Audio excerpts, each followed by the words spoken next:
Hello and welcome to the Reviews Brothers. We are back looking at some more Doom mods that are based on other video games. These are quickly becoming some of my favourites, and the imagination and talent of these modders never ceases to amaze me. So sit back, press that subscribe button, and get ready to tell me how useless I am for not having your preferred settings or Doom launcher, and let's get stuck into 10 more Doom mods. And yeah, I'll put the links in the description below. We are starting with Brutal Wolfenstein, which runs using the Doom 2 WOD.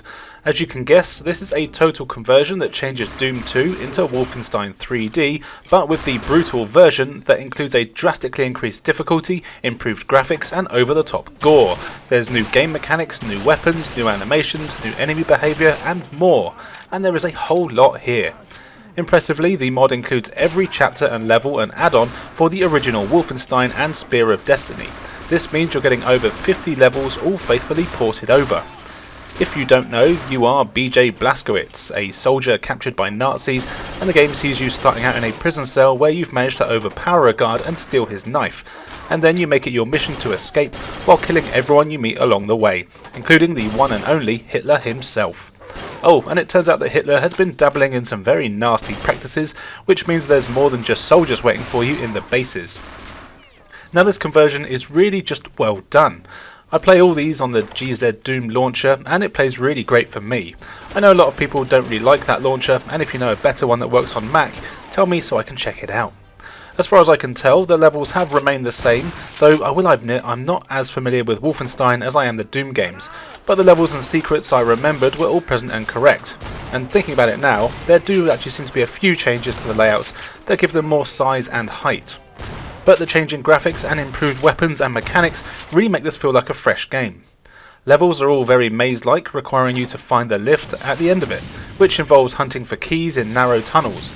Nazis are everywhere, but you get a huge selection of weapons to use against them: pistols, rifles, machine guns, shotguns, laser rifles, grenades. It's all very impressive, and most of the bullet-based weapons can be dual-wielded as well. Some of the weapons are taken from Brutal Doom, and some seem to be all new for this mod, matching the era and aesthetics.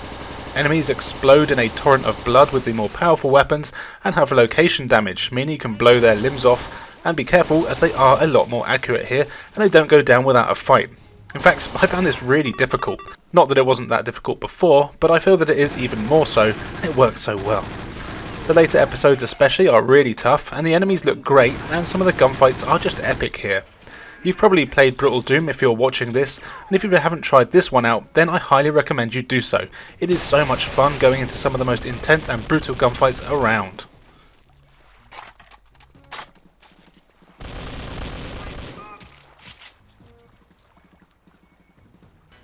Goldeneye on the Nintendo 64 is one of the most popular first-person games for retro fans, so it's no surprise that it got a mod for Doom by some very clever people. Yep, the Goldeneye mod is a recreation of the entire game within Doom, complete with all the levels, enemies and weapons, and it is done incredibly well, even though they have had to make some cheeky changes to make it work within the engine. Let's start with the levels. They are all here and they look great. The team have done a fantastic job of keeping them as faithful to the N64 originals as possible, and really they have done it very well, with everything being instantly recognisable. There have been a few changes here and there, like having to use teleporters at certain points to take you into buildings or new parts of the level that can't be accessed. Some of the levels, like the snow-based ones, are much flatter now and a bit harder to recognise what's going on, but you can see why it's been done, and it is still an impressive feat how they were cleverly interconnected everything. The biggest omission though are the objectives. Of course, Goldeneye on the N64 is packed with them, requiring you to do escort missions, plant bugs, blow things up, hack computers and rescue women with crap AI. Pretty much all of that is gone now. Instead, here, certain areas of levels are locked off, and you'll now find the key or button that opens that area in the place where you would normally have completed an objective. I think this is a good way to get around it, and probably the most sensible way they could have done it. Graphically, it uses Doom textures for the levels, and most of them work surprisingly well. There were times where some seemed a bit of a strange choice, like the pink doors in the facility level, though I do have a feeling it might be that some of the textures weren't running as they should have been for me, so it is entirely possible that this will look different for you. The enemies are mostly from Wolfenstein and Rise of the Triad as far as I can tell, and they have been changed to match the outfits worn by the soldiers in the game, which is really cool. Every weapon from Goldeneye is here, including the slap, throwing knives, laser watch, mines, the lot. And they all work exactly as they did in the original, which is great, and they look good with the same animations as the original. I'm not smart enough to know how they got them into Doom, but it does look really cool, and they have the same sound effects as well. You also have a choice of different characters here. You can play as Bond, Trevelyan, Xena Onatov, and everyone's favourite Bond character, Solid Snake. The only real difference that I could see were the weapons that you started with, though they might have slightly different speed or health, but I couldn't really tell. As you'd expect, the gameplay is still great, being as it's running on the Doom engine, so you know exactly what you're getting there. This is a really impressive mod, and it was fun to see how they'd gone about putting it all together. Be aware that you actually need two different mods for this one. There's one that just gives you the weapon set, which means that you can just use Goldeneye weapons in regular Doom if you want to, but then you need to get the separate Goldeneye level pack. And this also comes with an optional weapon pack that lets you use the World Is Not Enough video game weapons. There is just a lot to use here, and it's all good fun, and it's worth playing around with.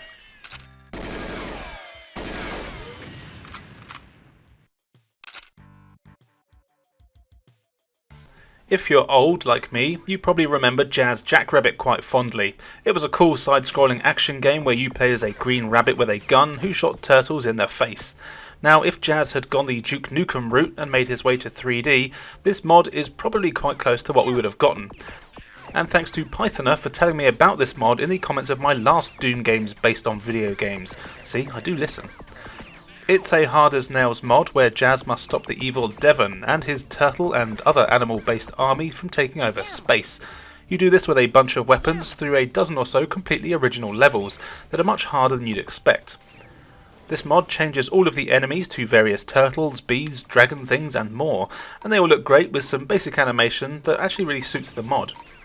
Most of the enemies shoot projectiles at you, and are annoyingly good at doing it as well, making this a really tough mod even early on. I actually had to drop the difficulty down a bit from the usual one I have it on so I could actually get somewhere. I guess I could have used cheats too, oh well. Littered throughout the large levels are new ammo types for you to use. You've got a standard pea shooter, though this is incredibly weak and almost useless after the first couple of levels. It takes about 10 shots to kill just a basic enemy, and as they move quite fast it is hard to kill them from a distance. There are a few better ones you get though.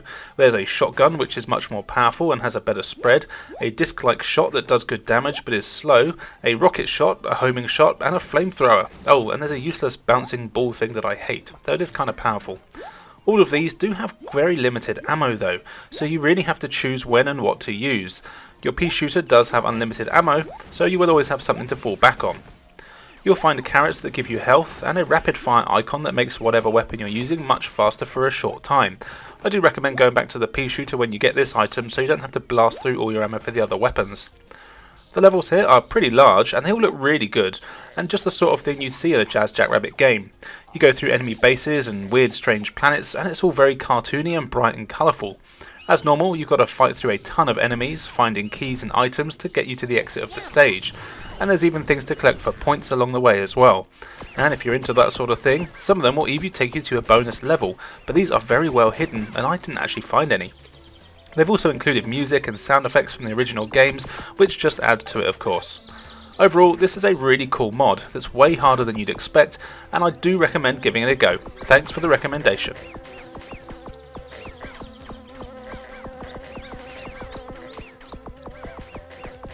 Here's another damn impressive mod, turning Doom into Resident Evil. Resident Evil, codename Hunk, from Doomero, completely changes the game, including all the assets, controls, mechanics and everything, so you're playing a survival horror. Now please keep in mind that this is a demo version, so it's not complete, only giving a taster of what's to come and may be very different when it's finished. Also keep in mind that I absolutely sucked at playing this, so couldn't get very far at all.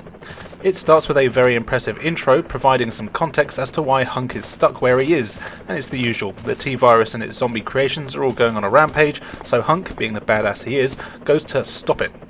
The amount of effort that's gone into this one is really incredible. It's just a shame that I absolutely suck and could barely get anywhere. It plays like a proper Resident Evil game with you as Hunk in a third-person perspective over the shoulder. You have to move slowly around some pretty claustrophobic levels that are packed with zombies to kill, collect items and solve puzzles. The environments here are all really impressive. They're large and familiar to other Resident Evil games. You go through some streets and buildings and you get the basic door opening animation to boot. Items have to be collected, though I didn't ever run out of inventory space that I could tell. As you'd expect, there's a fair few enemies. In fact, in the first half an hour or so that I played the game, I fought zombies, dogs, lickers, hunters, and even saw a tyrant, and that is a lot for a game that gives you very limited ammo and health. But what I can tell you is that it's bloody impressive, and that all of these things are here, and they look fantastic, and act just like they do in the actual Resident Evil games. I had a pistol and machine gun, and you have to do the usual aiming and shooting. You can't move and shoot here, and it makes the combat incredibly tough. Reloading all has to be done manually as well. I did find that the mod had a bit of a strange mix of wanting to be atmospheric, but also action focused. There's a ton of enemies here, and nowhere near enough ammo pickups to be able to beat them all.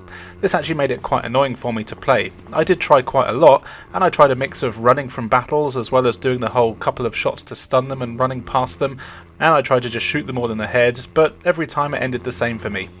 I do understand that you need to get used to playing it and learn the strategies though, and it is really cool to see that they've managed to get it to actually work. I just wish there was an easy mode for losers like me. As you can see, the graphics here are excellent, with some great animation and even some 3D models for enemies. You get a lot of cutscenes here, which are unskippable, and I have to say do have some terrible voice acting, which I guess is faithful to Resident Evil games, but I shouldn't really slag it off, as it's way better than anything that I could ever do, and the actual story seems fleshed out with loads of recognisable characters as well as new ones. As I wasn't able to get very far into this, I can't really tell you too much more. The controls might take a while to get used to, and in fact I might actually go back to this and see if I can use a controller rather than mouse and keyboard. That might make it a bit easier for me. But it's definitely a technically impressive mod that actually does work well and plays like a solid port. It kind of makes me think of when they used to put games like this on really old phones, but I don't mean that in a bad way. Check it out if you like Resident Evil.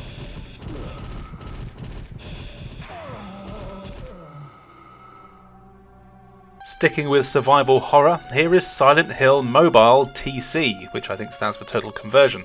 A conversion of the Silent Hill mobile game into Doom, because why not?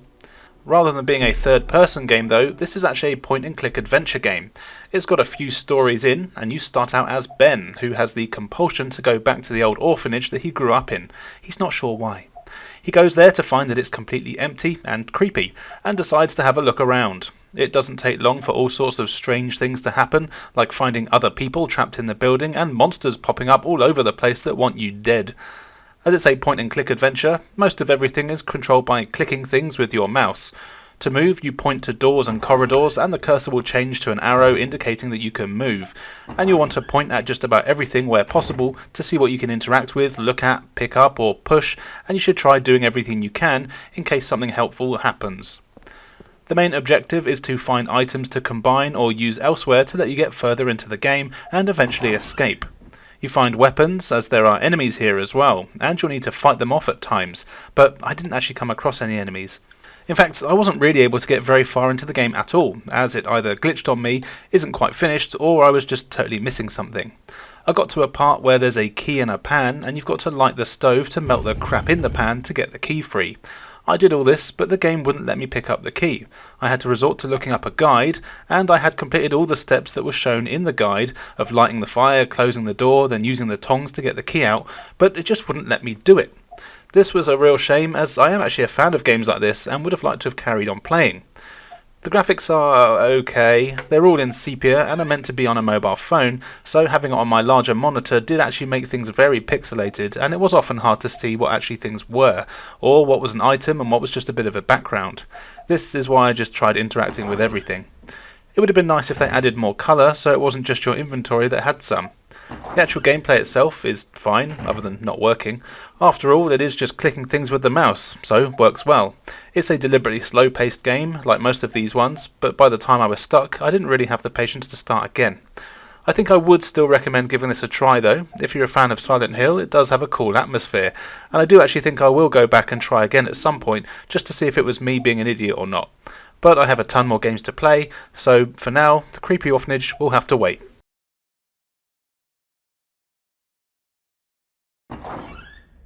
Now, here's one that might be cheating slightly. This is Chakan The Forever Man from Mike McD, who kindly made me aware of this, and it's also the creator of one of my favourite mods for Doom, the Splatterhouse one. The reason I say I might be cheating here is that this is actually one for Hexen, not Doom, but you can still play it through the GZ Doom loader if you have the Hexen WODs, which is why I'm including it. Chakan The Forever Man for the Mega Drive or Genesis is a game that I thought I liked, but when I went back to play it recently, I realised it's a load of crap. But that didn't stop me from trying this mod, and I'm happy to say that this is infinitely better than the Mega Drive version. You are Chakan, who is indeed a forever man, meaning he can't die, even though he does a lot. He just comes back to life after. You are tasked with killing demons, and you're something of a zombie yourself, not getting the actual sweet release of death until you get rid of all the evil monsters from a bunch of realms. The game starts with quite an annoying unskippable cutscene if I'm honest, with some exposition about how Chakan is feeling sorry for himself. Sorry Mike, the lightning was cool though. I'm just one of those people who hates unskippable cutscenes. Then you're thrown into a hub world where you can choose from any of the available levels that you want, and this is sort of a Metroidvania / Mega Man thing. Every level has its unique enemies and obstacles, and for the most part you can get through every level no matter what you have, but you'll need to go back and forth between the different levels with new weapons and abilities, as some of them are far more powerful against other certain enemies, and some obstacles can only be destroyed or gotten past with certain abilities. I really like this. It did take me longer than it should have done to figure this out though, and for the first few levels I was actually not having much fun at all. This is mainly because some of the levels are really hard with your basic equipment. Enemies all over the place will kick the crap out of you, but then I realised that it was actually me that was the problem and not the game, and when I started playing it kind of properly, I really found this one hard to stop playing. Each level has its own unique enemies, and they look really cool with massive demons, imps, spiders and creepy flying blob things all over the place that really want you dead. You do have to make sure you keep moving and save often. I will say that something else that kind of annoyed me is that text pops up on the screen at certain points, usually at the start of levels, telling you some story bits. Now this is fine and all, but not when it's right in the middle of the screen and dozens of enemies are coming at my face. Should have rephrased that. You do have swords to defend yourself, and these do a decent job. The range is decent and they are quite strong. You also have a block move that doesn't stop you taking damage, but it will make you take less. As you play you get more weapons which also have secondary attacks like a hammer and a scythe that are powerful melee ones, but have shorter ranges, though they do fire magic attacks including poison, and these are really great against some of the larger enemies. The levels don't seem too big at first until you get more and more weapons and can get further into them, and you realise that they're actually much larger than you'd think. I really like this in games and it made me keep playing. The sound and music here are great and they're right out of the original, which is always good.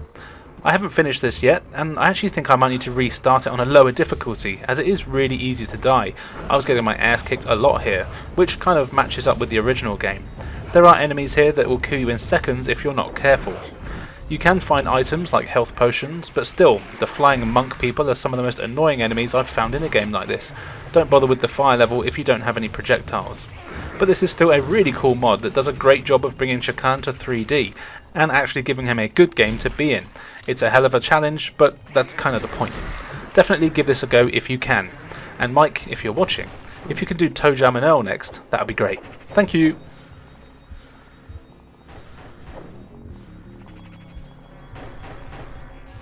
Metroid Doom by Spram is yet another really cool total conversion which was recommended to me by a few people, including the creator himself. It is a really great mod that puts you in the sexy spacesuit of bounty hunter Samus Aran on her mission to either kill or protect the life-sucking Metroids, depending on what mood she's in. This awesome conversion takes most of its inspiration from Super Metroid and couples it with the weapons and look of the Metroid Prime games, and it's really well done. As with all Metroid games, you start out being able to run around and have a simple blaster. Your job is to explore every inch of the planet that you're on, where you'll find new weapons and suit upgrades that will let you access new areas and defeat enemies easier. And it's a really impressive thing to see how much of the old Super Metroid game is present and correct here, and there's also bits of the Game Boy Advance ones for good measure. You'll find missiles that are powerful and needed to open certain doors, which you have to shoot to open. You only get a limited supply though, so you'll want to explore even more to find missile upgrades that give you more missiles to use. There's also different weapons upgrades letting you have the wave beam etc, which are more powerful than your usual shots. Enemies are all over the place and will respawn regularly, but that's not a bad thing as they'll drop ammo and health for you to collect. Also, you wouldn't want to be wandering around here with nothing to kill now, would you? All the enemies here are out of the various Metroid games and they look excellent. They've really been brought along well. They really suit the 3D style and have some really cool animation matching the SNES and Game Boy games, which is probably my favourite all-time game by the way, the Super Metroid one I mean. The music has also been pulled across and is still one of the best soundtracks around. It really adds to the atmosphere and is always good to listen to. The map is pretty big and does a good job of including a variety of areas, from overgrown green caverns to sandy tundras, alien bases and fiery lava worlds, and each area has unique enemies in it, which is great, so you won't find the lava monsters hanging around in the foresty area. It just makes sense. Progress in the mod can be tricky, but by design. You have to really explore to find the items you need, and the first hour or so can be slow going while you still figure out where you haven't been. And be on the lookout for anything suspicious. It might be a button you need to press or something you need to shoot to get out of your way. There were times where I thought that something was just scenery, but turned out to be a button I had to press to open a door to a passageway. You don't really get any of the cool abilities from the other games, like a grappling hook or morph ball, but to be fair, I don't really know how they would have worked here, and you don't tend to notice as there's really no problems exploring the environment without them, seeing as it wasn't built around them. I've seen elsewhere that once you know where to go and what to do, you can beat this in a couple of hours, but realistically, if you're playing it blind, it'd probably take a lot longer than that. But as a big Metroid fan, I can definitely say that this is worth it, and you should really try it out, even if it is your first Metroid experience.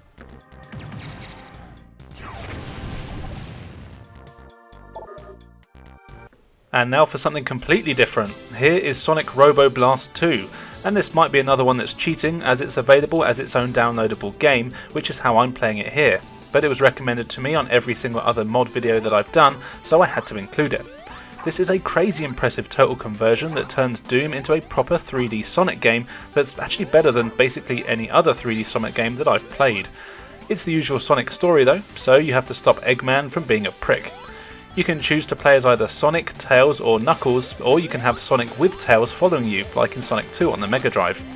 Each of the characters has their abilities that you'd expect, so Sonic can run fast, jump, spin dash, and Tails can do this as well, and also fly for a short time, which comes in very handy in some levels. And if you're playing as Knuckles, you can do his floating thing and also climb most walls. In fact, with the size of the levels, Sonic is probably the hardest one to complete a lot of them with, as you can skip large sections with the other characters. But as you can see, it's all so well done, with some incredible graphics, great animation and cool level design. The levels are just what you'd expect in a Sonic game, starting with a Green Hill Zone alike, and then you go into factory levels, casinos, etc. They really do feel like 3D versions of worlds we've already seen, and I mean that in a good way. Being in 3D though, they are huge and can be hard to navigate.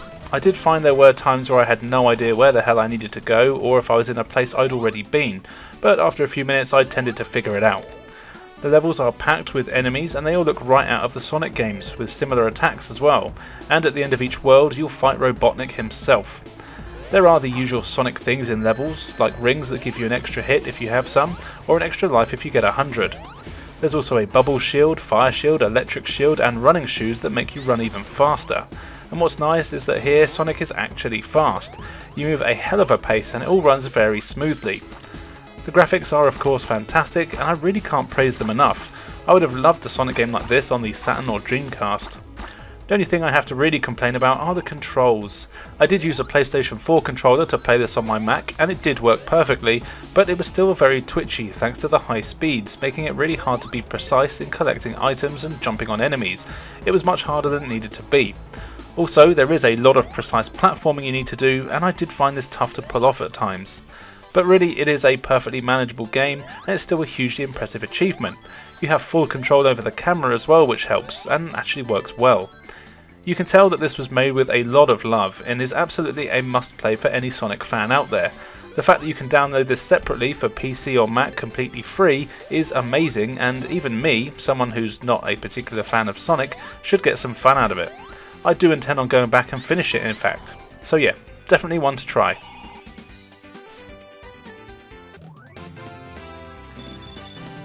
And if that wasn't enough, you can also try Sonic Robo Blast 2 Kart. You guessed it, this is a kart racer based on the Sonic Robo Blast 2 game. And it is good, though I think it is mainly made for online play, as I couldn't find any options to play against a computer opponents or do any cups or anything like that, which might be me being blind, but oh well, it was fun enough. You can choose to play as either Sonic, Tails, Knuckles, Eggman or Metal Sonic, so not a huge roster, but it is enough.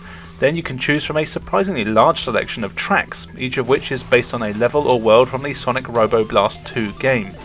All the levels look great and have decent layouts. I actually didn't find any tracks here that were standout bad, which is nice. You have some that are more open than others, and some that are full of tight corners.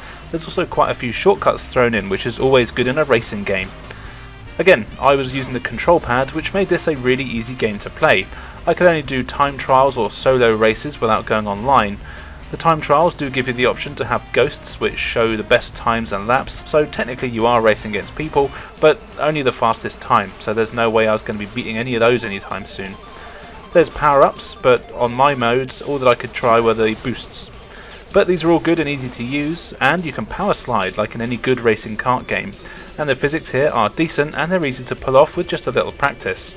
I did actually try going online, but I couldn't find anyone else playing the game, so I wasn't able to see if it was any good. I'm assuming that I would have lost anyway.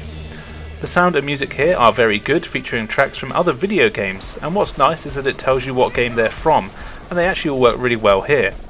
And that's really all I can tell you. This is actually a really cool little racing game. I just wish there were some single player options that I could find, so I had more reason to come back and play it. I'm not an online kind of guy, but this would be good fun with some friends, and you can actually even play up to 4 players split screen on just one computer, which I would do if I had some friends. Overall though, this is a very well made game and well worth checking out, especially if you can play with mates or and arrange an online game, and if you do, let me know, because I'll play with you.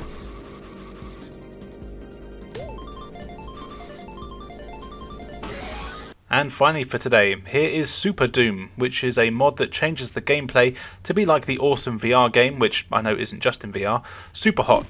For those that don't know, Super Hot is an incredibly stylish game with a really cool mechanic. Basically, nothing moves unless you're also moving. So if you stand still, everything freezes.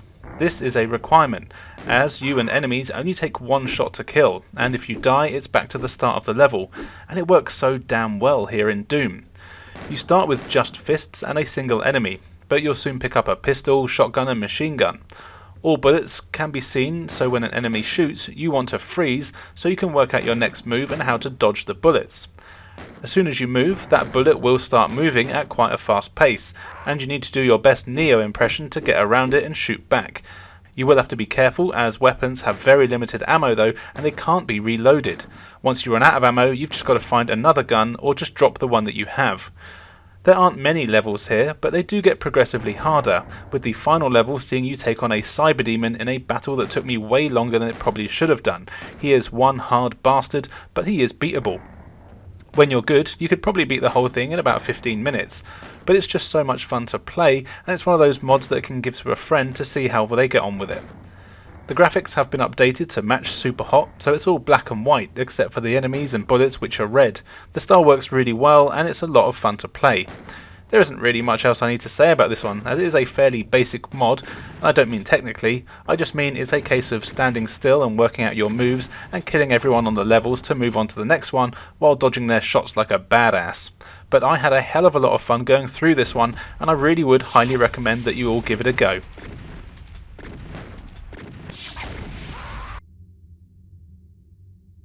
So there you go, another 10 Doom mods based on other video games.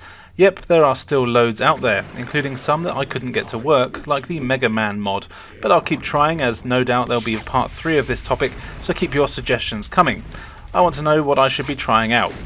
Now, all that's left for me to say is thank you for joining us, and we'll see you next time.